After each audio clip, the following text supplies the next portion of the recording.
Hi, everyone. Welcome. It's really great to be with you here in this virtual space. My name is Jasmine Mahmoud, and I am the board president of Intiman Theatre. I'm so proud to serve on Intiman's board, and I also serve on our anti-racist committee. On behalf of the entire board and staff, I want to welcome you to this event. Thank you for being here and for being part of our Intifam. Before we begin, I will share a land acknowledgement. Intiman Theatre acknowledges that we gather in community on the unceded traditional territories of the Coast Salish peoples. We honor with gratitude the land itself, its First Nations, and those who have gathered here since time immemorial.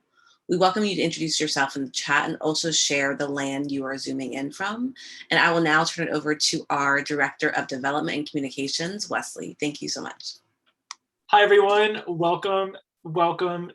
Thank you so much for being here for Building Back Boulder, creating an equitable arts recovery. This is our first of 4 live events that we're doing for our Share the Love campaign, running until April 24th.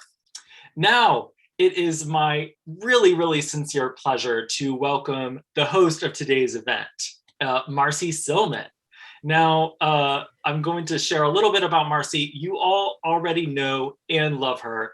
She was KUOW Public Radio's senior arts and culture reporter for 35 years. Wow. And, she covered stories about Seattle's art scene, both locally and for NPR. Marcie is in the process, I hear, of launching a podcast about the intersection of art and community with another longtime arts advocate, Vivian Phillips. So I know we all want to check this out. It's called Double Exposure, and it's going to be released in June, I hear. So wow, Marcie, thank you so much for being here. Welcome. Well, thank you so much for inviting me to be the host of this kickoff event. I think I didn't pay enough attention, so I'm doubly honored to be part of the very first panel of this campaign. The event is called Building Back Boulder. It could be called Building Back Differently. It's been a really hard year and an involuntary shutdown. The Pollyanna part of me says it's a chance to think. It's a chance to maybe do things differently, hopefully do things in a way that brings the entire cultural community forward to a stable place, a integrated place in our culture. We're going to be fielding your questions as well, so put them in the chat and we'll get to them later in this conversation. But first, I want to introduce 2 amazing panelists. First, Margie Johnson Reese, and I don't actually have enough time to tell you about her long and illustrious career in arts advocacy, arts administration. She has run cultural offices in Dallas, Los Angeles, and Wichita Falls. She's been a longtime board member for Americans for the Arts, an advisor to the International Council of African Museums in Nairobi, Kenya. She spent years working on a very unique collaboration between the British Museum and Nigeria's National Commission for Museums and Monuments to really help preserve and bring forth West African culture. And she's working now with public and private resources to leverage public and private resources for arts education through an organization called Big Thought. Margie, so honored to have you with us today. Also here, somebody equally illustrious, somebody I've respected and admired for many years, Randy Engstrom. Randy was founding director of the Youngstown Cultural Arts Center in West Seattle after he came from the Midwest and moved out here. After a lot of years serving on the Seattle Arts Commission, he was tapped to take over the directorship of the Office of Arts and Culture. That was in 2012. He spent a little more than 8 years there, expanding the reach, the focus, the mission of the office, and really centering racial equity in everything cultural in this city. And he's done a lot over the past year to really talk about the role of culture at the city policy level beyond just art. He's retired. We're sad about that, but yay, because he's an independent cultural consultant focusing on that juncture of culture and public policy. And he's teaching. He told me it's something he likes to do. He's on the faculty of Seattle University's Arts Leadership Program. So Randy and Margie, thank you so much for being here. And let's just kind of take the temperature of where we are right now. It's 13 months into this pandemic, almost exactly. Financially, how do we look at what has befallen the cultural community? Margie, I'm going to start with you because you have a national perspective on this. Well, thank you, and hello, everybody in Seattle. As I sit back here from Atlanta and look across the country, it is really clear. We're not just weeping in our beer here. It's really clear and can be honestly reported that the arts have taken a huge hit, just as many other sectors in our country have as well.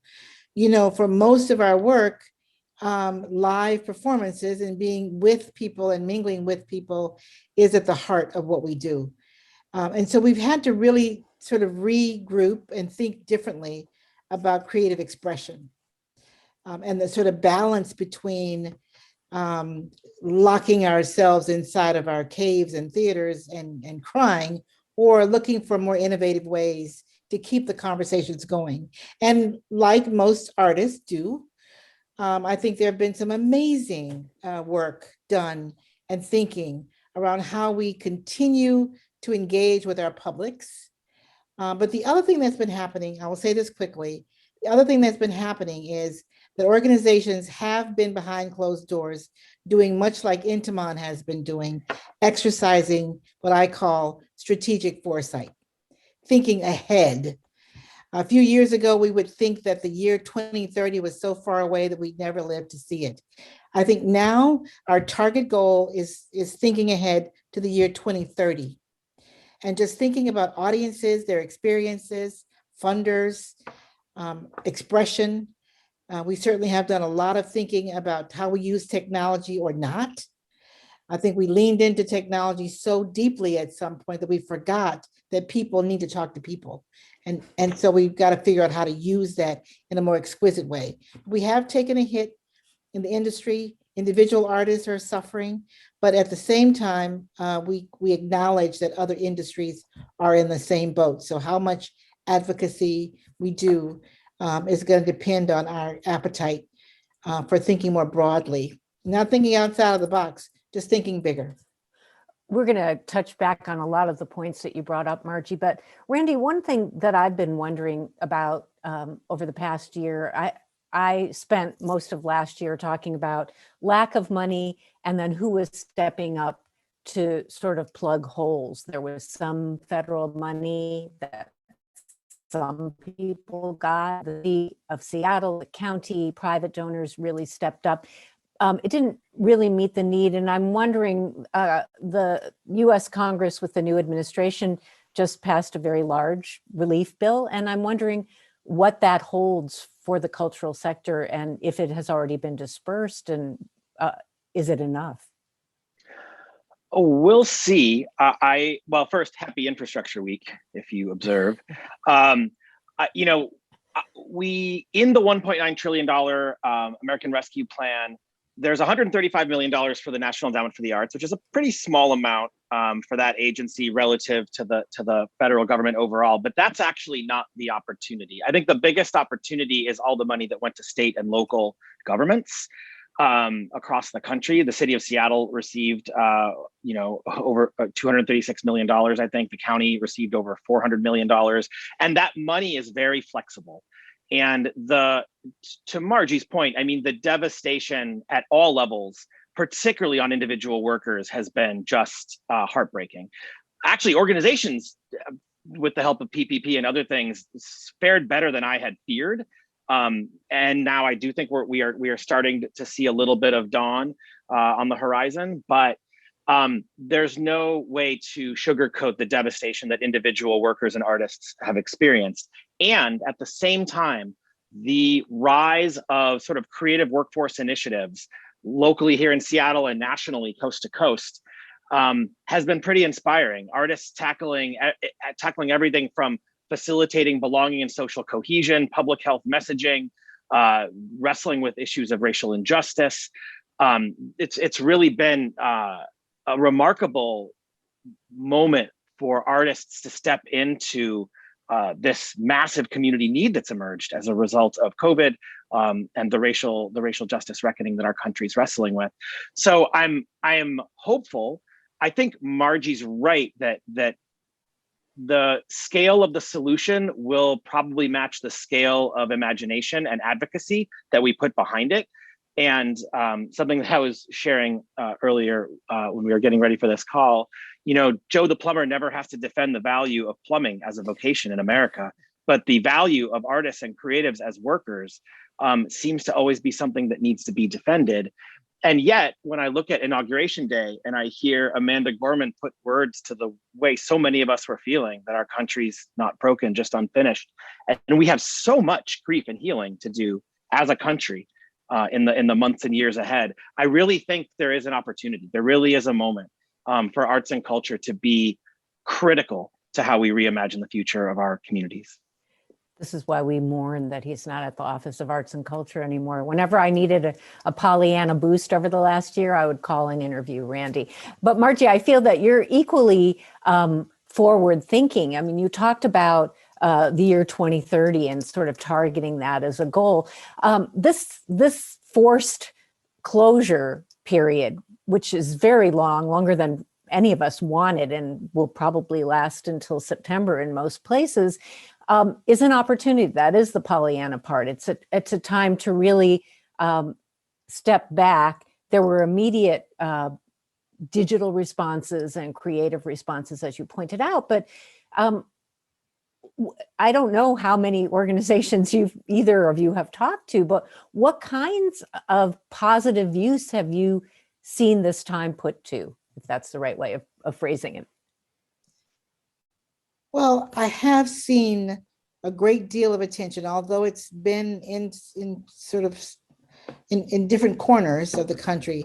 I have seen more of us leaning into understanding the construct of arts funding in America, right?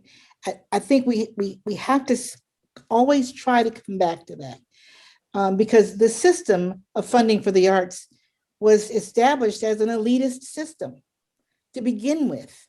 So just as it was designed, I think what we're seeing now is the opportunity for redesign. And so we do run and rush to how much money there is, but we're also taking some time across the country to think about the how and the why the distribution gets managed. I think Randy's absolutely right. Local is local. And we got to really understand that that's our starting point. So the 135 million that's in this bill for the NEA, there's that much for the NEH, et cetera, is really not the solution. I think we're seeing artists reimagine ways to communicate, ways to participate, let alone, and we could talk about inclusion for hours, but we're also leaning into that too. So I think it's the redesign factor. It's that chip that artists have in their heads that's allowing us to think differently, but let's not think past the structure. We gotta make sure we understand that this system was not designed for every man and woman. Randy, you mentioned the racial justice uprising, and I want to come back to that because we've seen the twin pandemics through 2021, 2020 continuing into 2021. And we've also seen a lot of, I think one of you called it slacktivism in our pre-event chat. There's been a lot of hashtag Black Lives Matter, hashtag whatever, which is lovely, but not the point really when we talk about reinvention and thinking forward. So when you think about building a truly equitable cultural sector, for lack of a better word, Randy, where does that begin? How does that begin? I think it really comes down to self-determination. I think Margie's right that it was designed as a fairly elitist system. And also that resulted in a pretty woeful undercapitalization. So this precious resource distribution model also never had the capacity to sustain even the folks who would benefit from it. So the whole model needs kind of a redesign in that sense. We all get stuck in the sort of Hunger Games of not quite enough grant money to go around. But I think the self-determination can, I think, lead to additional resources. You know, we talk about having to divide the pie different ways, and I think the solution might be to bake more pie. And you know, there are a lot of folks who've struggled. You know, obviously, no one has a plan to be closed for a year or a year and a half. But I look at organizations like Langston and Wanawari and Northwest Film Forum and Converge Media, who just had expansive, explosive years, and I think they went all in on their values, and I think they were rewarded for that. And I think if we can institutionally design new, I mean, this gets up into the sort of federal advocacy and policy stuff that we're going to talk about, but if we can design better, more equitable and more representative systems of resourcing, then I think we can actually build more sustainable structures moving forward. Well, that also brings me back to something that Margie talked about earlier, which is the creative response of artists. We have seen amazing digital offerings online. Any of us can, at any given day, there's so much to choose from, it's almost exhausting. That has not only been lovely from the vantage point of a consumer, it's expanded the accessibility, it's been cheaper in many instances, in fact, almost all instances, but it really has allowed a lot of people to participate in ways that they weren't allowed to participate before. And so that's been wonderful. It's diversified, it's spread the audience. Wonderful. How do you hold on to that when the doors open up again? And what are the pitfalls of trying to balance the new, I mean, or do we balance it? What do we do? Well, I do think that this is a moment to talk about balance, because at the same time that we've seen some of this innovation in our living rooms, we've also been losing organizations. We've been losing the artists in particularly in the southern states. I know this is all about Seattle right now, but we've been losing traditions. We've been losing storytellers. We've been losing our culture bearers who have not been able to access. And so that's why I think theaters like Intiman and the more progressive thinkers are also trying to but are also intent, because a lot of this work is gonna rely on our intention, the commitment that Randy talks about. So let's not forget that particularly for Indigenous people, people who don't use the same kinds of systems like we're using now, that cultural sustainability is at risk as well. So we're going to need to rely on innovative organizations like this one to make sure that we bring those voices forward with us and not think about inclusion as the and, right? The equity and inclusion. And so I think that the ingenuity of young leaders and young administrators that are coming to the table have a greater sensibility about participation. And that's exciting to me as well. And so we cannot rise forward if we forget and lose that grit and the hardiness of American diversity. So I'm really excited to see new voices coming to the table, and some of these dollars, as Randy says, just one little tiny Margie fact. I want to make sure to mention that there are 780,000 self-employed artists in this country that are recorded. Now that's a big old number. I was going to say it differently, but y'all, I want to be respectful.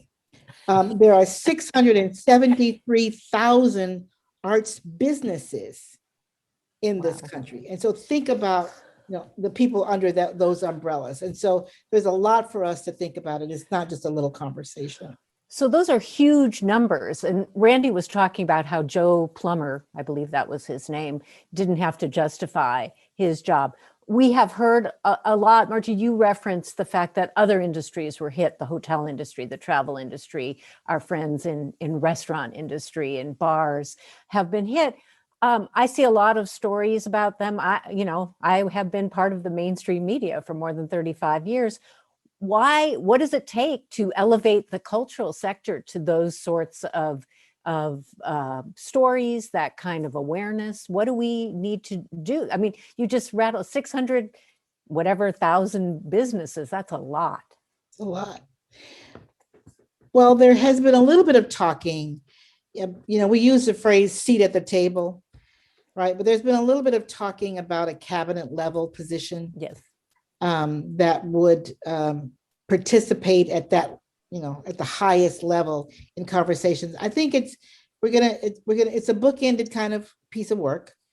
Artists have a bad habit of they just keep making things. They just keep creating things. They just keep having new ideas. And we need to hear those ideas in a forum where decisions trickle down are being made. And that's one of the things we haven't had since the days of Nancy Hanks, quite frankly. So I think it's a matter of me staying on my soapbox, recruiting more arts administrators to sit at those kinds of tables and be the voices and the advocates for the creatives. So Randy, you have had that seat at the table, and you were involved at the cabinet level. What kind of difference did it make, do you think, in terms of elevating the visibility of the Seattle cultural community? I think it had a big impact because I think people don't know what they don't know. And as the arts community, we're very good at talking to each other, and we're less good at talking to others who maybe don't self-identify as artists or creatives.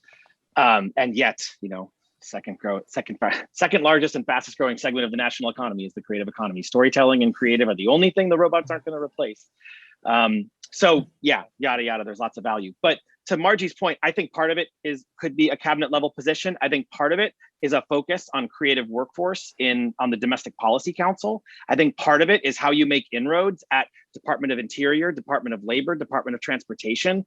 Love or hate Rocco Landesman, a former director of the National Endowment for the Arts, he was very effective at recognizing that his budget was like a rounding error of HUD's budget. And so if we could leverage some of HUD's budget to resource artists to advance the needs of housing and urban development, that's where scale can be reached. We found a lot of success pursuing that strategy at the city of Seattle. And so I think it's a matter of mapping the authorizing environment, understanding where decisions are getting made, where resources live, and how artists can access those resources, how cultural work can be valued and resourced from those places. And I think in a new administration, at the precipice of a pretty dramatic recovery and reopening effort, there's never been a better time to try to do that work. And we have some friends, right? I mean, Mayor Marty Walsh of Boston created the Cultural Affairs Department when he was elected in 2013. There wasn't a Cultural Affairs Department in Boston. He gets it. His deputy was the budget director for the state of California, who put the Creative Corps in $15 million of Gavin Newsom's most recent budget. We have allies in other places. Pete Buttigieg's husband is a massive supporter of arts and culture. Chasten is one of the most outspoken, passionate arts folks that floating around DC these days. So there are opportunities out there. So this money that is potentially available, it's still, though, we don't want to just hand it out the way that money has been handed out since the Ford Foundation in 1964 set up the way that we hand out the money. So when you think about re-envisioned ways that public dollars or private philanthropic dollars could more equitably be used, what's on the list? Specifically, how might it work? Well, I think I saw Kathy Shea's name on the list here. I mean, the Office of Arts and Culture has done yeoman's work, led by Kathy and the Cultural Partnerships team, in trying to remove those barriers to resources, particularly for artists and cultural organizations who haven't been able to benefit historically. Seattle Foundation with the Creative Equity Fund, For Culture, Arts Fund, everybody who does grant making in this city, the Satterberg Foundation, is trying to do it in a more equitable way. And we have an opportunity with this new, massive influx of federal money to try different things. The Equitable Development Initiative at the city gave one of the largest capital grants to a cultural organization, the Black and Tan Hall, that's ever happened in the city. And that's a wonderful thing. And that didn't happen through the Cultural Affairs Office. That happened through the Equitable Development Initiative. So I think it is finding, in many cases, it's finding ways for the institution to get out of its own way and to allow the resources to flow directly to community. And there's a really important sort of phrase that that Matthew Richter gave me from Regina Smith at the Kresge Foundation: who decides who decides? Someone in the room is going to make a decision about where money goes. Who decides who the people are that are in that room making that decision? And if we can get those people, those right people at the table, then we can see a distribution of resources that might look different. So Margie, we're just I wanted you to talk about what you see beyond Seattle. Well, I just want to quickly add that those of you that had a chance to see Darren Walker's interview this past weekend on 60 Minutes, if you didn't see it, it's worth a listen, talking about the sort of changing in what accountability looks like. That for the longest time, the philanthropic community has not only made the contribution, but also set mandates about how those dollars could and would be spent. Right. And so I think we're seeing some changes, again, at the leadership of these larger philanthropic organizations as they begin to talk to each other. But I'm also seeing across the country, particularly in smaller and rural communities, is an increase in the individual donor. And sometimes we underplay the role of the individual donor. Campaigns like this one, those smaller contributions add up and they bring more people to the table, and just sort of increasing that way. So I don't want us to forget and lose sight of the voice of the citizen who is also participating in big ways by making contributions. One of the things that you said earlier really struck me about how many storytellers have been lost, particularly those who aren't savvy to the way the system has worked heretofore. And so how do you ensure that those folk are included, that we make sure that they count, that they're part, that if they don't have a seat at the table, that we're aware that they have a need and that they have a value? Yeah, I've been seeing some really good work. One sector in particular that's been hit hard are the jazz and blues musicians, sort of the core to American art, who are not savvy or interested in going through these sort of, the grant making processes. They're gig artists, et cetera. But what I've been seeing are umbrella organizations competing for funding and bringing those stories to the table. I want to invite those of you who are watching us, listening to us, to add your conversation, your questions into the chat, and we'll bring them up with Margie and Randy as well, although the three of us could probably talk for 3 hours about these topics. Randy, you have left the city and you are really talking about that juncture of policy and culture. And you had told me before you retired that you were really interested in thinking about this at the federal level. And I guess what I'm wondering about is how that plays out differently than a seat at a table where you're a big fish. Not that you wouldn't be a big fish at the federal level, you're a big fish wherever you swim, but how might that play out differently? And what do you see the need to be? The need, I think, was articulated pretty well by Margie, where if we're talking about a $1 trillion recovery or relief package and 135 million goes to the creative sector, that's where we are today. That's where the field is valued at this particular moment. In terms of what my role looks like, I committed to just being helpful where I could be in the national space. And so that's led to some really interesting conversations with the new leadership at the NEA and with a lot of folks trying to make things happen at the local level. And it's about helping the federal agencies see how culture workers, how artists, how creative workforce can advance their goals around creating a more inclusive, a more resilient, a healthier democracy and a healthier agency. I've been thinking about this frame of democracy a lot, and I think it's been a weird year for democracy. We haven't had a lot of insurrections in my lifetime, but we did have one in January. And we've heard the Biden administration talk often and consistently about the need to heal the country and the need to sort of strengthen democracy. And I think, how can storytelling and culture be a vehicle to do that? How can we help Deb Haaland connect with cultural workforce across the country to advance her vision for the Department of the Interior, for example? And so those are some of the dots that I've been attempting to connect in DC. And then, there's that idea of having a cabinet level position or someone on the Domestic Policy Council. And there's some interesting, a lot of this is about translation, that artists often don't speak the language of government, particularly the federal government, and the federal government is not as familiar with creative workers. It actually took this pandemic to allow so many gig workers to be able to access the unemployment system, for example.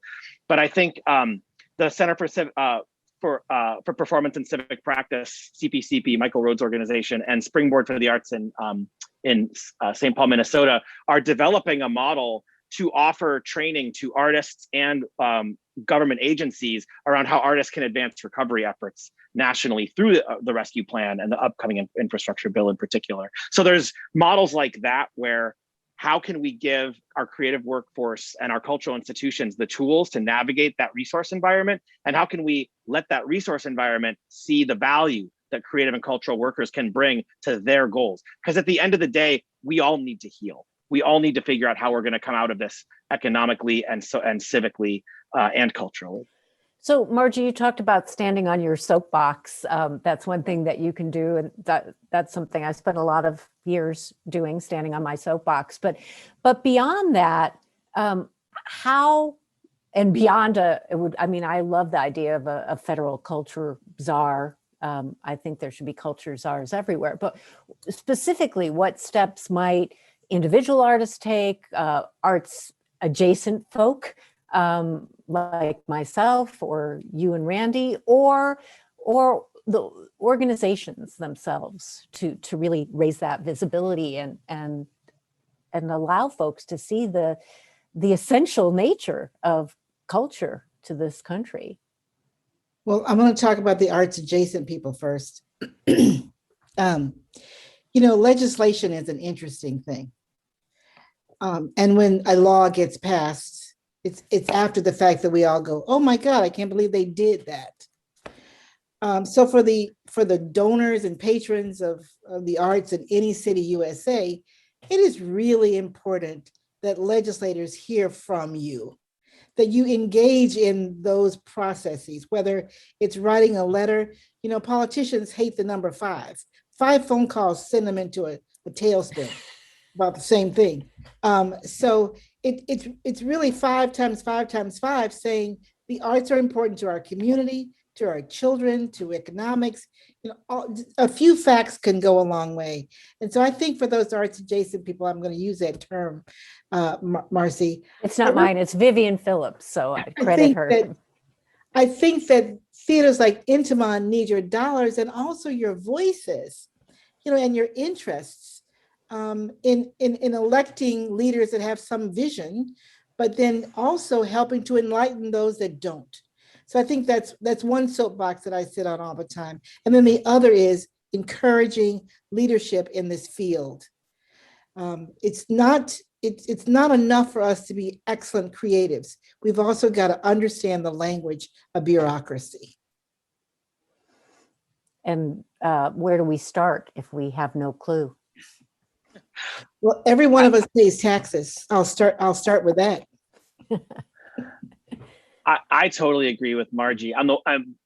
If there's something that arts adjacent folks or anyone on this Zoom or anyone who lives in the Seattle area wants to do, the city government, your city council and your mayor are going to decide what they're going to do with $236 million by May, because that's when the first check comes from the federal government. So and the office, I know the Office of Arts and Culture has proposed a number of different opportunities to support the cultural sector. I know that's happening at the county as well. So let your electeds know that you think that's an important resource and that those sectors have been devastated by COVID and that they're really important to the community. Also, there's an election in September or November. August and November, where we're going to pick a new mayor again. Really love to see the cultural community have a strong presence and a platform to ask our future elected leaders how they see the role of culture, how they value artists in their community, because I think it's important. And then to that leadership point that Margie raised, I just want to lift up Intiman's board president, Jasmine, and the work that she and others have done at the Seattle U Arts Leadership Program.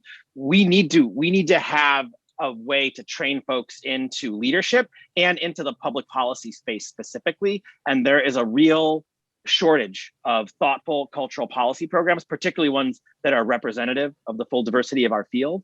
And so that's a place I'd like to see academia push and grow some more leaders and have some more intersectional practice.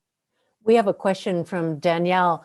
I'm curious how artists and arts organizations in smaller cities are empowered and funded. It feels like they need to attach themselves to the nearest big city, Seattle or Atlanta, for example, or their state. Is there a funding model that gives them more independence? And she also asked, am I wrong in assuming this? Well, I can speak for small town too.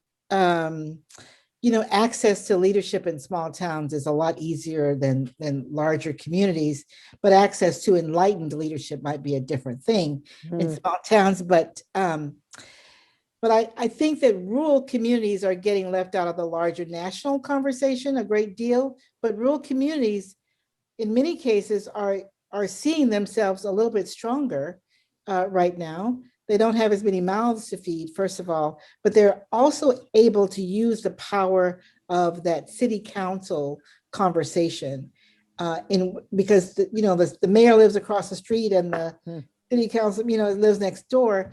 So I think artists in smaller communities feel a little bit more empowered because they're also involved in a lot of other aspects of community life. So I don't think anybody's better off than one place or another. I think it's just about the environment that you're in and the work that you do to enhance and train your board members. I hope Intiman's also thinking about a requirement that every board member must write one letter to an elected official every year about the power of the arts. I mean, that's a silly little suggestion, but that needs to be on everybody's agenda. One letter to an elected official, one letter to a candidate. You've got to animate your supporters to take that kind of action as well. Dollars are important that come out of your pocket, but bigger dollars can be had if we weigh in on this conversation. I want to go to Brian's question, who was happy about talking about smaller communities, because I think Brian lives east of the Cascades.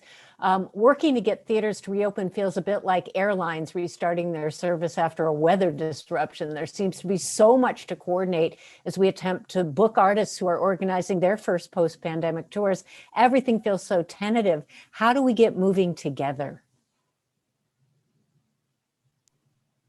That's a great question. I think that there's a lot of national coalition, national membership organizations. And so the degree to which you can do that in partnership with, a lot of small theaters across the country, large and small communities are wrestling with the same issue. Where can there be some economies of scale and some efficiencies?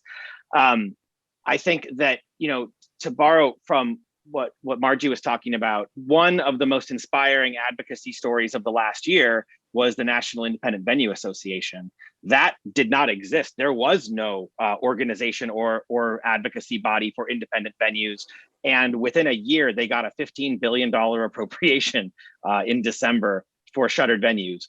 Obviously, it's got its own challenges, and there's complications with all of it, like there always is. But I just think that we're stronger together, and the degree to which our national service organizations can provide some of that support. I feel very fortunate to be on the board of Grantmakers in the Arts, which is a national service organization supporting arts grantmakers. Theater Communications Group, I imagine, would be a really good resource for how theaters can work in coalition to try to meet some of those needs. And this is a really good moment to go to your local community, because every community in Washington and in the country is getting some form of state and local support. And you can, just as restaurants should, and just as live music venues should, you should be able to seek resources to help you to help you get open. Also, just think about how meaningful that's going to be in your community. Sometimes in smaller communities, there are only a handful of cultural institutions, and therefore their existence is so critical. Because if you don't have one, I mean, that I think the challenge is going to be how we feel like things are getting back to normal, whatever normal means. And we're not going to feel normal if we can't engage with cultural interaction. We had a really great, I guess, comment, I'm going to call it, from Lisa from Pentacle Theater. I worked 27 years in government, and that gives me a perspective I feel is an advantage to move legislative folks. You do need to have a way to talk about the economic impact of the arts. And she suggests thinking about the sort of downstream gig workers, the restaurants who serve the patrons that come to your theater, businesses that print your programs, of course, the backstage workers at theaters, many of whom have been out of jobs right now. It's that stone in the pool with the expanding wave. So Lisa, thanks so much. And Kathy Shea jumped right on that as well. So you go, Kathy. We just have a couple more minutes and before we hand it back to Wesley and our friends at Intiman. And before we wrap up, I really want to thank them for inviting the three of us to kick off this campaign, which is so important, and thank Randy and Margie for joining me today. I guess either of you, I just would like last words of, this has been a very optimistic and encouraging conversation. It could have been really sad and heartbreaking. So any last thoughts that both of you will share with everybody who's with us today? I just want to say that at the risk of being a little testy,